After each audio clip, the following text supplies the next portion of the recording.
다 함께 사도신경 하심으로 2024년 12월 31일 화요일 온라인 아침 기도회 하나님께 올려드리겠습니다. 전능하사 천지를 만드신 하나님 아버지를 내가 믿사오며 그 외아들 우리 주 예수 그리스도를 믿사오니 이는 성령으로 잉태하사 동정녀 마리아에게 나시고 본디오 빌라도에게 고난을 받으사 십자가에 못 박혀 죽으시고 장사한 지 사흘 만에 죽은 자 가운데서 다시 살아나시며 하늘에 오르사 전능하신 하나님 우편에 앉아 계시다가 저리로서 산자와 죽은 자를 심판하러 오시리라. 성령을 믿사오며 거룩한 공예와 성도가 서로 교통하는 것과 죄를 사하여 주시는 것과 몸이 다시 사는 것과 영원히 사는 것을 믿사옵나이다. 아멘. 찬송가 313장 찬송하시겠습니다.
하나님 아버지 감사합니다. 오늘 12월 31일 2024년도 마지막 날입니다. 지난 한 해 동안 은혜 가운데 저들을 붙드시고 또 선한 길로 인도해 주시다가 하나님 오늘 한 해를 마무리하는 마지막 날을 맞이하게 하심을 감사드립니다. 오늘 하루도 주님께서 베푸시는 말씀을 통해서 다시 한번 힘을 얻고 한 해를 마무리하고 또 새로운 한 해를 준비하기를 원합니다. 하나님 오늘도 저들에게 주시는 말씀을 통해서 오늘 하루 주님께서 어떤 길로 저희들을 이끄시는지 바르게 알게 하시고 또 순종의 길로 나아가게 하여 주셔서 오직 주님께서 예비해 놓으신 능력을 덧입고 하루를 승리의 삶으로 하나님께 영광 돌리는 복된 저희를 되게 하여 주옵소서. 감사드리오며 우리 주 예수 그리스도 이름으로 기도드리옵나이다. 아멘. 자, 이 시간에 하나님이 주시는 말씀은 시편 118편 1절에서 13절까지 말씀 보겠습니다. 자, 화면을 보시면서 시편 118편 1절부터 우리 함께 합독하시겠습니다. 여호와께 감사하라. 그는 선하시며 그의 인자하심이 영원함이로다. 이제 이스라엘은 말하기를 그의 인자하심이 영원하다 할지로다. 이제 아론의 집은 말하기를 그의 인자하심이 영원하다 할지로다. 이제 여호와를 경외하는 자는 말하기를 그의 인자하심이 영원하다 할지로다. 내가 고통 중에 여호와께 부르짖었더니 여호와께서 응답하시고 나를 넓은 곳에 세우셨도다. 여호와는 내 편이시라. 내가 두려워 두려워하지 아니하리니 사람이 내게 어찌할까? 여호와께서 내 편이 되사 나를 돕는 자들 중에 계시니 그러므로 나를 미워하는 자들에게 보응하시는 것을 내가 보리로다. 여호와께 피하는 것이 사람을 신뢰하는 것보다 나으며 여호와께 피하는 것이 고관들을 신뢰하는 것보다 낫도다. 문나라가 나를 애워쌌으니 내가 여호와의 이름으로 그들을 끊으리로다. 그들이 나를 애워싸고 애워쌌으니 내가 여호와의 이름으로 그들을 끊으리로다. 그들이 벌들처럼 나를 애워쌌으나 가시던 불에 불같이 타 없어졌나니 내가 여호와의 이름으로 그들을 끊으리로다. 너는 나를 밀쳐 넘어뜨리려 하였으나 여호와께서는 나를 도우셨도다. 아멘.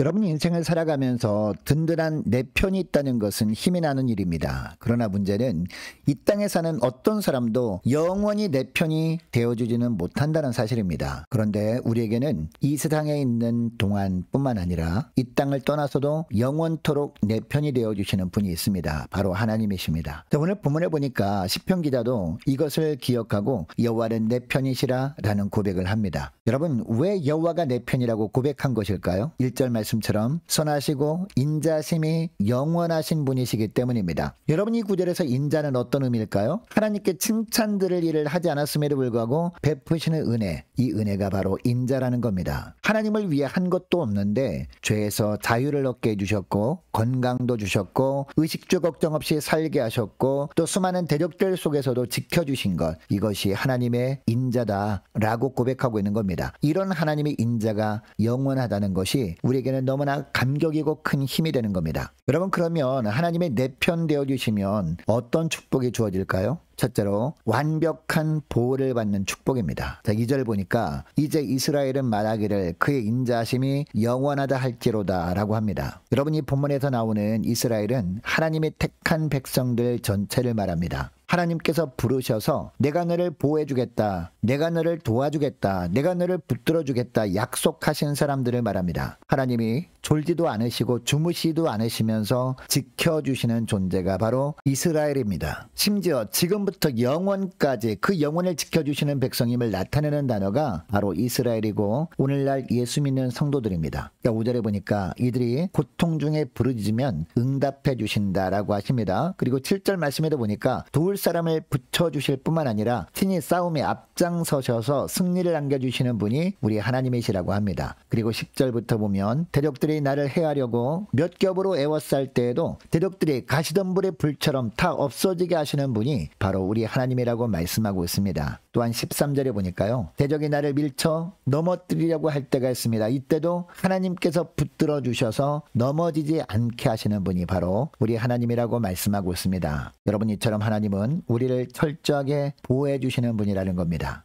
여러분 내 편이 되어주시기 위해서 주님이 내미시는 손 붙들고 하나님이 내 편 되어주심으로 말미암아 늘 주님이 보호해주시는 은혜를 누리며 살아가시는 저와 여러분 되시기를 축복합니다. 둘째로 온전한 예배를 드리는 축복입니다. 자, 3절 말씀을 보니까 아론의 집은 말하기를 그의 인자하심이 영원하다 할지로다 라고 합니다. 여러분 이 구절에 나오는 아론의 집은요 제사장 가문을 말합니다. 하나님께 나아가 누구보다 앞장서서 주도적으로 제사를 집전하는 사람들이 바로 제사장들이었습니다. 그런데 아무리 하나님께 제사를 드리는 제사장 가문이라고 해도 완벽한 사람들은 아니었습니다. 그래서 나도 모르게 죄 가운데 빠져서 숨겨진 죄악을 품고 제사를 드릴 수도 있었습니다. 여러분 이처럼 죄를 간직한 채 하나님께 제사를 드리면 하나님은 그 제사를 온전한 제사로 받으시지 않습니다. 그런데 감사한 것은요, 하나님께 드리는 제사를 주관하는 아론의 후손들도 하나님이 그들 편이 되어주시기만 하면 죄를 깨닫게 하시고 회개케 하시고 그러면 죄를 용서해 주시고 하나님이 받으시는 온전한 제사를 드리게 하신다라는 겁니다. 이것이 감격이고 은혜라는 것입니다. 여러분 오늘날도 마찬가지입니다. 우리가 예배 드릴 때 사람들은 겉모습만 보지만 하나님은 우리의 속을 보십니다. 우리 심령에 죄로 가득 차 있는 가운데 예배를 드리면, 그래서 아무리 화려한 예배를 우리가 하나님께 드린다 할지라도 이처럼 사람이 주인된 예배는 하나님이 받지 않으십니다. 그러나 하나님의 내 편이 되어주시기만 하면 죄 가운데 있어도 주님께서는 우리에게 그 죄를 깨닫게 하시는 은혜를 먼저 주십니다. 죄를 깨닫게 하시고 회개하게 하시고 그러면 주님의 보혈로 깨끗하게 해주심으로 말미암아 우리 예배를 받아주시는 하나님이십니다. 여러분 이것을 기억하시고 하나님께서 내 편이 되어주시기 주시겠다고 하실 때 아멘하고 받아들이심으로 말미암아 예배를 드릴 때마다 하나님께서 받아주시는 예배를 드리며 하나님께 영광 돌리며 지내시는 저와 여러분 되시기를 축복합니다. 자, 셋째로 하나님을 경외하는 축복입니다. 자, 4절 말씀 보시기 바랍니다. 이제 여호와를 경외하는 자는 말하기를 그의 인자심이 영원하다 할지로다 라고 합니다. 여러분, 여기서 말하는 경외는요, 두려움을 말합니다. 두려움, 즉 존경심에서 우러나는 조심스러운 태도를 바로 경외라고 하는 겁니다.